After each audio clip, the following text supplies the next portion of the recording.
Você quer saber como os 3 tipos de verbos existentes em inglês podem te ajudar a errar menos na hora de conversar em inglês ou na hora de escrever em inglês? Então vem comigo, vou te explicar o porquê e como, tá? Aqui é o seu teacher André Rosa. Welcome to English Boost!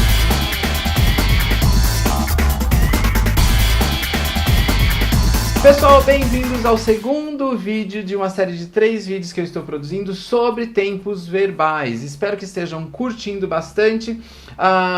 Ontem eu já fiz o primeiro, possivelmente você vai ter aqui o link para que você possa assistir o primeiro. Caso contrário, visite nossa página lá em teacherandrerosa.com.br. Lá você vai encontrar o primeiro vídeo desta série, tá bom? So let's do it! Como saber os 3 tipos de verbos vão me ajudar a errar menos na hora de conversar em inglês?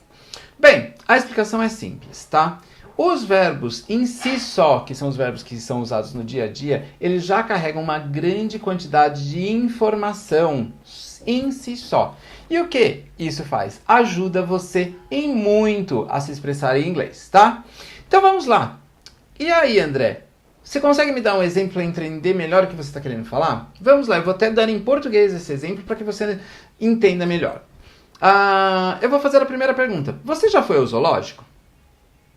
Isso aí é uma pergunta de experiência. Você já foi ao zoológico? Você já esteve nos Estados Unidos? Então você está perguntando sobre a experiência da pessoa, tá? Eu posso mudar e posso perguntar no futuro. E aí? Você irá no zoológico semana que vem? O contexto é o mesmo, mas devido ao verbo, como ele foi utilizado, ele mudou, eu conjuguei o verbo.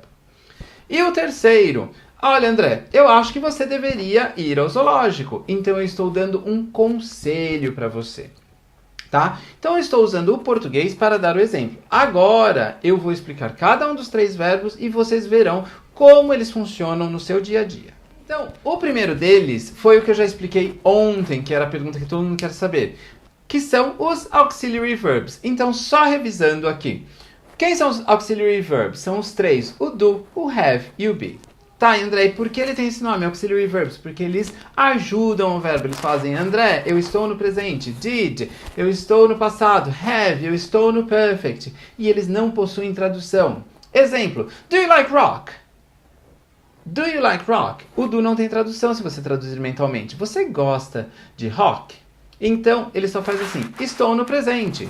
Se eu colocar o did, você gostava de rock? Ele já transformou o verbo para o passado, mas ele não está presente numa tradução em si, tá? Este é o mais simples de todos. Assistam o vídeo de ontem, que daí vocês vão poder ver exatamente o que acontece. Bem, e o segundo, André, quem seriam? São os modal auxiliary verbs, ou sejam, os modais, tá? Assim como os auxiliares, eles mantêm o mesmo nome, são modal auxiliary verbs, eles ajudam o próximo. A única diferença é que eles têm um significado implícito, não uma tradução, mas sim um significado, tá?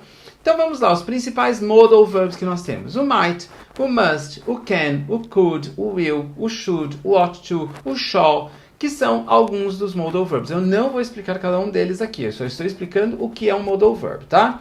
E daí eu vou dar um exemplo agora. You must go now.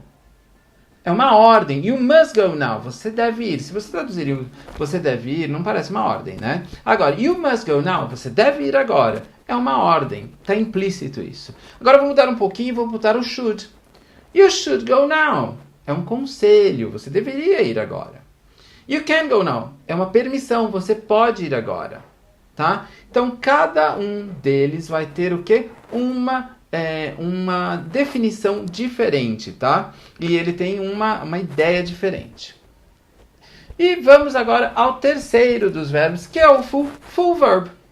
Ou seja, são os verbos da sua forma mais completa. São aqueles que a gente vê todo dia. O play, o go, o study, tá? Então, play, jogar, go, ir, study, estudar. Então, eles são os verbos que estão no nosso dia a dia. E são esses os verbos que são auxiliados pelos verbos auxiliares e pelos modals, tá?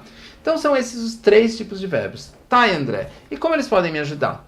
Aprenda como usar cada um deles corretamente. Por quê? Se você souber usar o might na forma correta, a hora que você precisar dele, você fala, eu vou usar o might, tá? E é desta forma que você vai conseguir se tornar mais fluente ainda. Então, só revisando, quais são os 3 verbos? Auxiliary verbs, do, have and be. Os modal verbs, might, must, can, could, should, would, ought to. E os full verbs são os verbos que a gente usa no dia a dia, tá? Bom, pessoal, espero que tenham gostado de mais essa segunda aula. Se curtiram, coloquem aqui seus comentários, curtam a página, passem para os seus amigos também, tá? E eu vou ficando por aqui. Amanhã nós temos o terceiro e mais interessante, na minha opinião, de todos os 3 vídeos, que seria a pronúncia do N''T. E isso vai ajudar vocês a entender muito, mas muito melhor o inglês falado. Tá ok? Espero vocês amanhã. See you tomorrow and have a good day. Bye!